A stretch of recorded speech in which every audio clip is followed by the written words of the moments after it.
So I'm sorry we're running late here. You just make it? Were you at the airport? I'm going tomorrow. Oh, wow. Busy Okay, day. well, welcome. You're doing another chapter for us today? Yes, today, in fact, another chapter this hour. So You're going to do an hour and 4 minutes? I will try and get it down to 4 minutes alone. Okay. So this chapter is about, I call it water for profit, but it's basically water in businesses. And there's a lot of topics in there. There's bottled water, there's private versus public water, there is how to price water to businesses. Yeah. The thing I want to talk about on film right now is a very important point in this chapter, is what I discussed, that it's not a private water provider, a for-profit company, compared to a public water provider. It's a non-profit, local community water provider. Some people say there's a difference between the way these two behave that means one is good and the other one is bad, and there literally are people on both sides. The problem as far as getting good water management when there's a failure is not private or public. The problem is that you're always dealing with a monopoly. So a monopoly water provider means that, you know, when you go get water out of your tap, it's only coming from one company.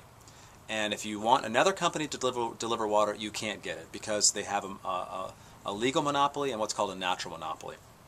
And as a monopolist, the water provider can basically do what they want. They set the prices where they want. They come out and repair your pipes when they want.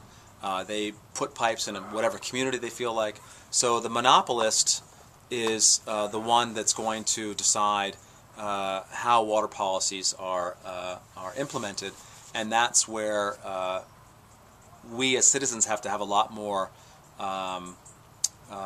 understanding of how things fall apart. They tend to fall apart because of that set of monopolistic incentives. And in a world of competition, let's think about it this way.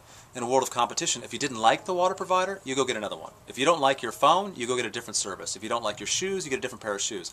In water, there's no choice, which means that you don't just leave by voting with your feet.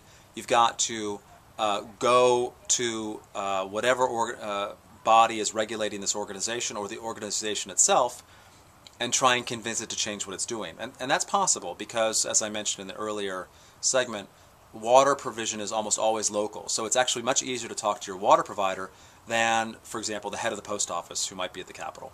So do you think when you, it's kind of working from the top down, like the bureaucrats and the private industry decides how to deal with water, and then the public go along because they don't really have much chance to argue that's kind of the way water is going to be this year or next. Yeah. If that's kind of the thinking, then basically can you deal with the suppliers, be they private or other, on the basis that this is a good idea for them, that not only will it become more efficient to start to listen to what you're saying, but also it may even become more profitable, because ultimately that's where they all are, is how is this going to affect the bottom line for us? That's tricky. So the short answer is that it's tricky. The reason is that sometimes they don't want to listen to you. Sometimes they don't answer the phone.